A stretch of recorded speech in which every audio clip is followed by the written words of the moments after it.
केंद्रीय मंत्री और भारतीय जनता पार्टी के फायर ब्रांड नेता गिरिराज सिंह ने पूर्णिया में एक विवादित बयान दिया है, जिसमें उन्होंने कहा कि अगर 1947 में पंडित नेहरू ने हिंदुओं को भारत ले आया होता तो मुसलमानों को पाकिस्तान भेज दिया जाता, तो आज देश की सामाजिक समरसता को कोई खतरा नहीं होता।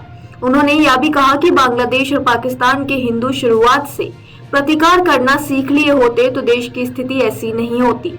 उन्होंने सीमांचल के चारों जिलों किशनगंज, पूर्णिया, अररिया और कटिहार में बड़ी संख्या में डेमोग्राफी बदलने का आरोप लगाया और कहा कि हिंदू संगठनों के साथ उनकी बड़ी बैठक होगी। गिरिराज सिंह ने कहा कि जब तक देश में सनातनियों का बहुमत है तभी तक लोकतंत्र भी सुरक्षित है।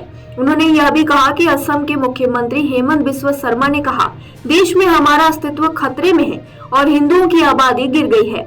कुछ ऐसे ही हालात पूर्वांचल और देश के दूसरे हिस्से में हैं। उन्होंने कहा कि तुष्टीकरण की राजनीति के कारण ही 1947 में पंडित नेहरू के नेतृत्व में भारत के बंटवारे के समय पाकिस्तान, जो बाद में पूर्वी पाकिस्तान के रूप में अलग हुआ और फिर बांग्लादेश बना, वहां से हिंदुओं को भारत ले आया जाता और भारत के मुसलमान जो योजनाबद्ध तरीके से यहाँ रह गए उनको पाकिस्तान भेज दिया जाता, तो आज भारत की सामाजिक समरसता को कोई खतरा नहीं होता।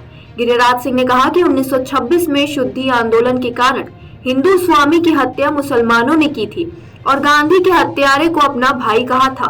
देश में तुष्टीकरण आज से नहीं, मुसलमान लीग की स्थापना 1905 में हुई और तभी से चली आ रही है। इसके बाद भी मुस्लिम लीग के मुस्लिम कट्टरपंथियों ने कई हत्याएं की। इसी समय से तुष्टीकरण की नीति और भारत को गजवा हिंद बनाने की साजिश होती रही है। उन्होंने कहा कि बंटवारे के समय भी योजनाबद्ध तरीके से मुसलमान को भारत में रोका गया।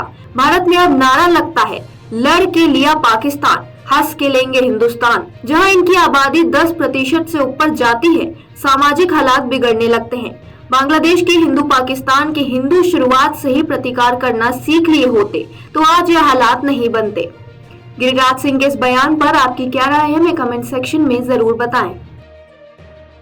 अगर आप ये वीडियो YouTube पर देख रहे हैं तो हमारे चैनल को सब्सक्राइब करें और बेल आइकन को दबाना ना भूलें। अगर आप Facebook पर ये वीडियो देख रहे हैं तो हमारे पेज को लाइक करें।